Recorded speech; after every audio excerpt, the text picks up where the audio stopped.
সামনে কিন্তু 19তম নিবন্ধনের সার্কুলার আসবে। তো আজকের এই ভিডিওর মূল টপিকই হচ্ছে 19তম নিবন্ধন। আর এই ভিডিওতে আপনার সকল প্রশ্নের সমাধান দেওয়া থাকবে। আপনারা 19তম নিবন্ধনের জন্য কি কি পড়বেন। তো প্রথমে আপনাদের একটা কথা বলি যে পড়াশোনার কিন্তু শর্টকাট কোনো ওয়ে নেই, তবে আপনি যদি সঠিক নির্দেশনা পান তাহলে খুব কম সময়ে ভালো একটি প্রস্তুতি নিতে পারবেন। তো প্রথমে হচ্ছে জেনারেল পার্ট। জেনারেল পার্টের জন্য কিন্তু 100 নাম্বার। তো এর জন্য আপনারা কি কি প্রশ্ন পড়বেন যেগুলো থেকে আপনাদের কমন পাওয়ার সম্ভাবনা বেশি থাকবে। তো বিগত সালে যে নিবন্ধন প্রশ্ন, সেই প্রশ্নগুলো একটু ভালো করে খেয়াল করবেন। এরপর প্রাইমারি নিয়োগের প্রশ্নগুলো একটু দেখে নেবেন। বিসিএস এর যে বিগত সালের প্রশ্ন ছিল সেগুলো একটু খেয়াল করবেন। খুব বেশি পড়ার দরকার নেই, আপনারা 30তম থেকে এখন পর্যন্ত যেটা চলছে সেটাই পড়তে পারেন। ক্যাডার এবং নন ক্যাডারের যে প্রশ্নগুলো সেগুলো একটু প্র্যাকটিস করবেন। আর সর্বশেষ গুরুত্বপূর্ণ যে বিষয়টি হলো সেটি হচ্ছে সর্বশেষ বছরের প্রশ্নগুলো বিশ্লেষণ করা। আরেকটি বিষয় হচ্ছে বিগত 3-4 মাস আগে যে প্রশ্নগুলো পরীক্ষা হচ্ছে সেই প্রশ্নগুলো আপনারা একটু খেয়াল করবেন যে কি কি বিষয়ে প্রশ্ন হচ্ছে, আর সেই প্রশ্নগুলো আপনারা একটু দেখে যাবেন। এরপর যে পার্ট, এটি হচ্ছে সাবজেক্টিভ পার্টের জন্য কিন্তু 100 নম্বর বরাদ্দ থাকবে। তো আমি উদাহরণ সহকারে আপনাদের একটু বুঝিয়ে দিই।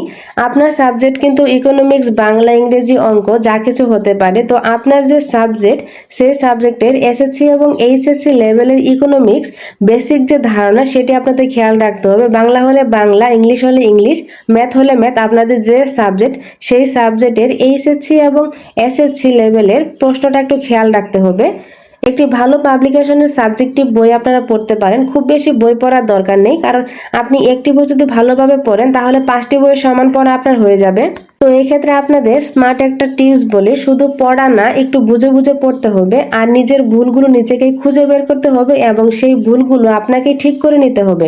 নিয়মিত রিভিশন দিতে হবে এবং পড়া কম কিন্তু কনসিস্টেন্টলি পড়তে হবে। এই বিষয়টা আপনারা একটু ভালো করে খেয়াল করবেন। এই 19তম নিবন্ধনে আপনারা কি বিষয় পড়বেন এবং কি বাদ দিবেন এটা আপনাদের সাথে এখন শেয়ার করব। তো 19তম শিক্ষক নিবন্ধনের শূন্যপদ হচ্ছে 77,799টি। এটি কিন্তু আপনারা সবাই ভালো করে জানেন। তো এখন আমরা মূল টপিকে আলোচনা করি। বাংলার জন্য হচ্ছে কিন্তু 25 নাম্বার। এর মধ্যে দেখুন ব্যাকরণ যে পার্টটি আছে এর মধ্যে ভাষা, বর্ণ, শব্দ, সন্ধি, সমাস, কারক, বিভক্তি, এরপর প্রত্যয়, উপসর্গ, লিঙ্গ, বচন, পুরুষ, এরপর হচ্ছে সমার্থক শব্দ, বিপরীত শব্দ, দ্বিরুক্ত শব্দ, বাগধারা, প্রবাদ, প্রবচন। এটি হচ্ছে ব্যাকরণ যে পার্ট, ব্যাকরণ পার্টের অংশ। এর মধ্যে অবশ্যই এই পার্টগুলো আপনারা পড়বেন। এখান থেকে প্রশ্ন 1টি, 2টি, 3টি এরকমও কিন্তু আসে। বিশেষ করে এখানে যে পার্টটি, এই পার্টটি আপনারা ভালো করে খেয়াল করবেন। এরপর হচ্ছে শুদ্ধিকরণ, এটিও কিন্তু খুবই গুরুত্বপূর্ণ। এর মধ্যে বানান শুদ্ধি, বাক্য শুদ্ধি, বিরাম চিহ্ন, এই বিষয়গুলো আপনারা একটু ভালো করে খেয়াল করবেন। তারপরে বাংলার আরেকটি পার্ট হচ্ছে সাহিত্য পাঠ। এটি আপনারা খুবই সংক্ষিপ্ত আকারে পড়ে যাবেন। আর ব্যাকরণ যে পার্টটি থাকবে এই বিষয়ে আপনারা জোরালো ভাবে পড়াশোনা করবেন, এটা আমার মতামত। তো প্রথমে হচ্ছে চর্যাপদ, শ্রীকৃষ্ণ কীর্তন, রবীন্দ্রনাথ ঠাকুর, কাজী নজরুল ইসলাম, মাইকেল মধুসূদন দত্ত, জসিম উদ্দিন, কায়কোবাদ। তো এই প্রশ্নগুলো থেকে কিন্তু আপনারা শর্টকাট যে গুরুত্বপূর্ণ প্রশ্ন বারবার আসে দেখবেন, কিন্তু প্রশ্নের সাইডে লেখা থাকে কতবার আসে না আসে। তো এই বিষয়টা আপনারা খেয়াল করে নেবেন। আর গুরুত্বপূর্ণ সাহিত্যকর্ম, নাম, রচয়িতা, এটি আপনারা একটু খেয়াল করবেন। এরপর হচ্ছে ইংলিশ যে পার্ট, এখানেও কিন্তু 25 নাম্বার। তো 25 নাম্বারে গ্রামারের যে পার্টটা সেটি আপনাদের সাথে শেয়ার করি।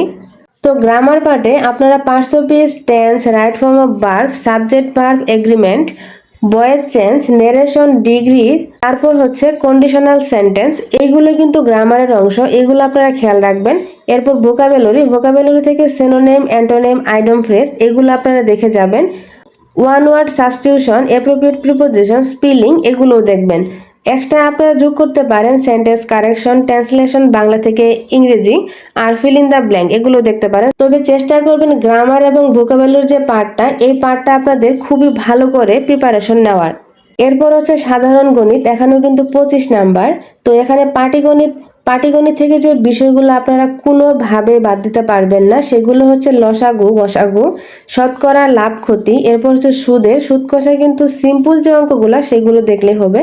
সমানুপাত, অনুপাত, গড়, সময় ও কাজ, সময় ও দূরত্ব, নল চৌবাচ্চা, এগুলো হচ্ছে আপনাদের পাটিগণিতের অংশ। তো এগুলো আপনারা ছোটখাটো যে প্রশ্নগুলো আছে সেগুলো একটু ভালোভাবে কণ্ঠস্থ করবেন।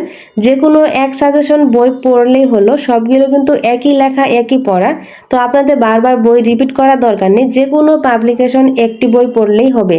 তো বীজগণিতের যে পার্ট সেখান থেকে হচ্ছে মান নির্ণয়, উৎপাদক, সূচক, লগারিদম এবং সরল সমীকরণ, এই পার্টগুলোই কিন্তু গুরুত্বপূর্ণ, বারবারই কিন্তু প্রশ্ন আসে। এরপর হচ্ছে জ্যামিতি পার্ট থেকে যে বিষয়টা, রেখা ও কোণ, ত্রিভুজ, চতুর্ভুজ, বৃত্ত, ক্ষেত্রফল, এগুলো কিন্তু আপনাদের ক্ষেত্রফল নির্ণয় খুব শর্টকাট, খুবই ইজি ইজি যে প্রশ্নগুলো আছে সেগুলো থাকে। আরেকটা বিষয়ে আপনাদের ধারণা যদি ভালো থাকে তাহলে কিন্তু অবশ্যই আপনার জন্যই ভালো, সেটি হচ্ছে পরিমিতি। তো এটা আপনারা দেখে যেতে পারেন, পরিমিতি এবং সেট সম্পর্কে বেসিক একটি ধারণা। এখন দেখুন সর্বশেষ আরেকটি পার্ট, সেটি হচ্ছে সাধারণ জ্ঞান। সাধারণ জ্ঞানেও কিন্তু 25 নাম্বার। এর মধ্যে বাংলাদেশ বিষয়াবলী যে প্রশ্নগুলো আছে, ভাষা আন্দোলন, মুক্তিযুদ্ধ, সংবিধান, সংবিধানের ধারা আর মৌলিক অধিকার, এগুলো একটু দেখে যাবেন। ভৌগোলিক অবস্থান, নদ নদী, কৃষি, অর্থনীতি, বাজেট ও ব্যাংকিং, মেগা প্রজেক্ট। তো এখানে সবগুলো টপিক যদি আপনাদের পড়ার সময় বা পড়ার এবিলিটি না থাকে, সেই ক্ষেত্রে কিন্তু ভাষা আন্দোলন, মুক্তিযুদ্ধ, সংবিধান, ভৌগোলিক অবস্থান, নদ নদী, এগুলো কিন্তু আপনারা খুব ভালো করে পড়বেন। একটি যদি আপনি বাদ দেন তাহলে যেন অপরটি আপনার বেসিক ধারণা শক্ত থাকে, এটা কিন্তু আপনারা খেয়াল রাখবেন। তো আন্তর্জাতিক যে বিষয়, সেখানে হচ্ছে জাতিসংঘ অঙ্গ সংস্থা, আন্তর্জাতিক সংস্থা, মুদ্রা ও রাজধানী, আর গুরুত্বপূর্ণ যে দিবসগুলো আছে সেগুলো, আর সাম্প্রতিক বিশ্ব ঘটনা, যে সাম্প্রতিক যে বিশ্ব ঘটনাগুলো হচ্ছে সেই বিষয়ে একটু ধারণা রাখা। এরপর হচ্ছে বিজ্ঞান ও আইসিটি, দৈনন্দিন বিজ্ঞান, মানবদেহ, পরিবেশ, জলবায়ু, আর আইসিটিতে হচ্ছে হার্ডওয়্যার সফটওয়্যার বিষয়ক যে প্রশ্নগুলো আছে। এরপর ইন্টারনেট, সাইবার সিকিউরিটি, আবিষ্কার আর আবিষ্কারক, তো এই বিষয়গুলো কিন্তু আপনাদের দেখে যেতে হবে। তো এখানে হচ্ছে বাংলা, ইংলিশ, গণিত আর হচ্ছে সাধারণ জ্ঞান, সব মিলে কিন্তু আপনাদের 100 নাম্বার। যদি আপনি সাধারণ জ্ঞানে কম সময় দেন, অবশ্যই কিন্তু আপনার এই তিনটাতে বেশি সময় দিতে হবে। এই বিষয়ে কিন্তু আপনারা নিজেরা খুব ভালো করে বুঝতে পারেন। তো সর্বশেষ আরেকটি টিপস আপনাদের সাথে শেয়ার করি, সেটি হচ্ছে প্রথম থেকে 18তম যে নিবন্ধন প্রশ্নগুলো আছে সেগুলো আপনারা 2 থেকে 3 বার রিভিশন দিয়ে সলভ করবেন। এরপর বিগত বিসিএস এর যে প্রশ্নগুলো আছে 10 থেকে 49তম, যদি আপনাদের সম্ভব হয় তাহলে 10 থেকে 49তম বিসিএস এর প্রশ্ন সলভ করবেন।